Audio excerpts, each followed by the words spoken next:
Subscribe my channel and click on notification bell for never miss my video. Hello friends, welcome in quality achiever classes. तो आपको पता है कि मैं polity session चला रहा हूं जिसमें मुख्य बातों को मैं डिस्कस करूंगा। तो आज जो हमारा सेशन है वो भारतीय मूल संविधान के गठन के विषय में है। तो यहाँ किन किन बातों को शामिल किया गया है और कौन सी बातें जो है मुख्य रूप से आपके एग्जामिनेशन के लिए इम्पोर्टेंट है, वो सारी बातों को मैं शामिल करूँगा। आपको ध्यान रखना है कि इसके मैं पीडीएफ हो सकता है तो मैं अवेलेबल करा दूँ, जिसे आप मेरे डिस्क्रिप्शन में जा कर के डाउनलोड कर सकोगे। ठीक है, तो क्या किन किन बातों को शामिल किया गया, ये सारे तथ्यों को एक एक करके मैं जो है आपके सामने प्रस्तुत करता हूँ। उसे आप नोट डाउन कर लेना, मैं बोलूँगा और कुछ पॉइंट्स को मैं यहाँ पे आपको फ्लैश लिख भी दूंगा। ठीक है, तो ध्यान रखिएगा कि जो मूल संविधान आया था वो किसके द्वारा आया था। वो भारतीय कैबिनेट मिशन 1946 के द्वारा आया था।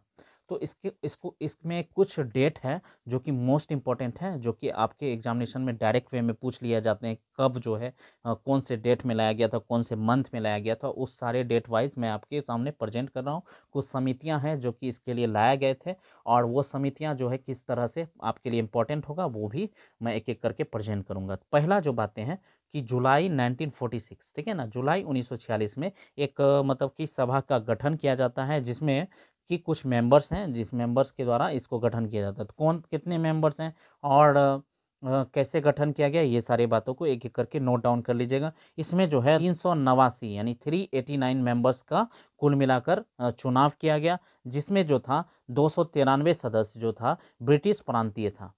ठीक है ना, ब्रिटिश प्रांतीय था, और जो इसके अलावा जो था देसी रियासत से था वो 92 सदस्य था, और 4 जो सदस्य था वो चीफ कमिश्नरी से था।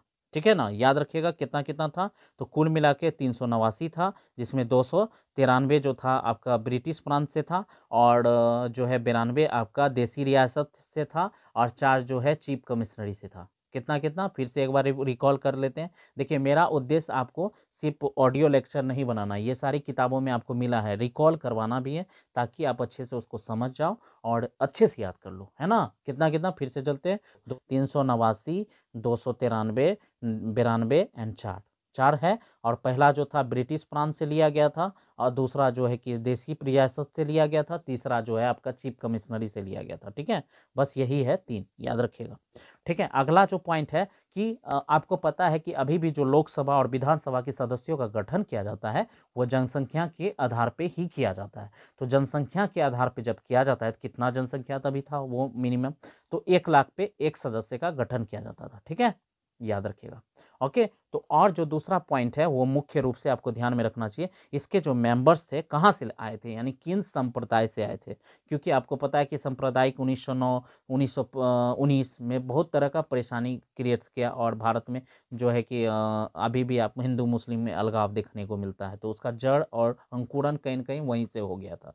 जहाँ 1857 का जो क्रांति हुआ था, वहाँ हिंदू मुस्लिम एकता को देखने के लायक मतलब कि बातें थी, वही धीरे धीरे अलग होते गए। तो यहाँ पे था कि आपको मुस्लिम लीग भी था, शामिल हुआ था, सिख भी शामिल हुआ था, सिख सदस्य भी शामिल हुए थे, और फिर जो है मुस्लिम सदस्य भी थे, सामान्य जाति वाले भी थे, कांग्रेस भी थे, ये सारे मिल करके एक मतलब कि गठन किया, किसका, कैबिनेट मिशन के अंतर्गत एक समिति का।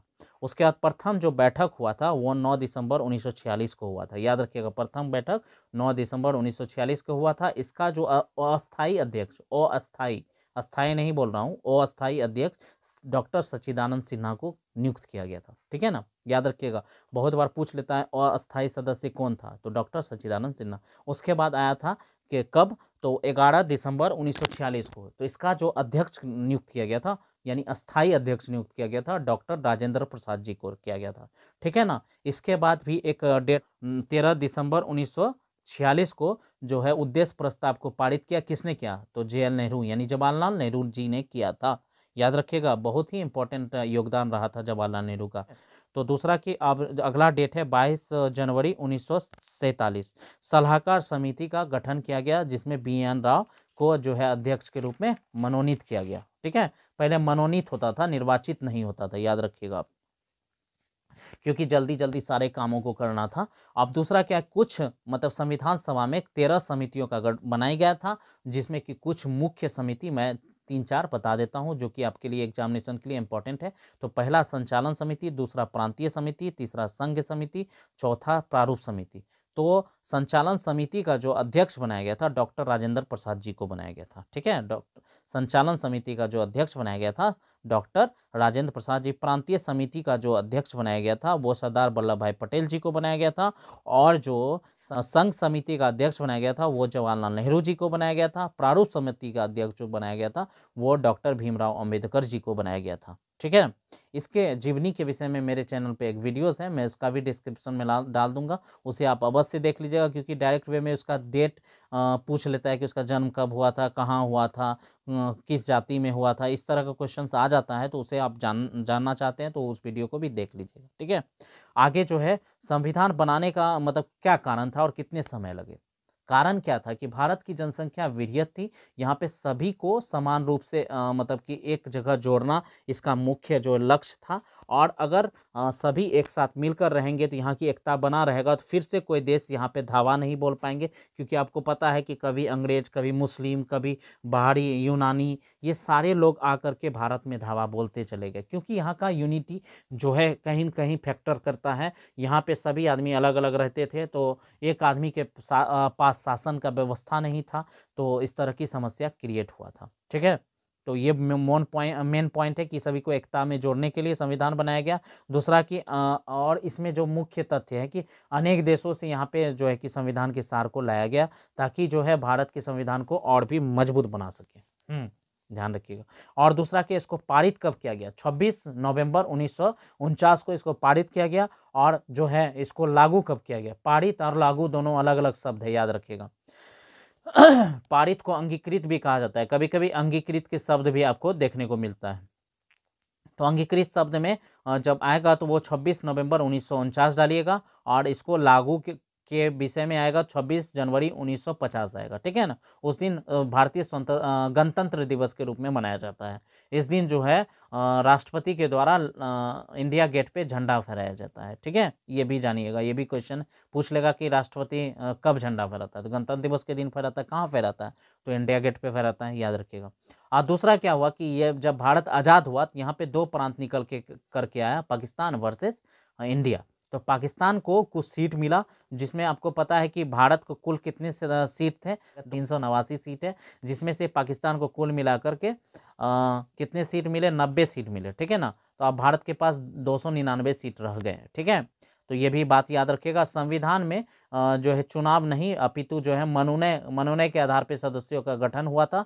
और दूसरा BR अम्बेडकर का मनोनय जो है बंगाल से हुआ था। ठीक है, तो ये सारे तथ्य जो थे मूल्य संविधान से रिलेटेड थे। याद रखिएगा, मूल्य संविधान जब बन के तैयार हुआ था तो वहाँ पे कुल अनुच्छेदों की संख्या कितनी थी, कुल जो है भाग कितने थे, और कुल अनुसूचियाँ कितनी थी। 3 तथ्य होते हैं, अनुच्छेद और अनुसूची और भाग। तो अनुच्छेद कुल मिलाकर 395 थे, और भाग जो है 22 थी, और फिर जो है अनुसूचियाँ जो है 8 थी।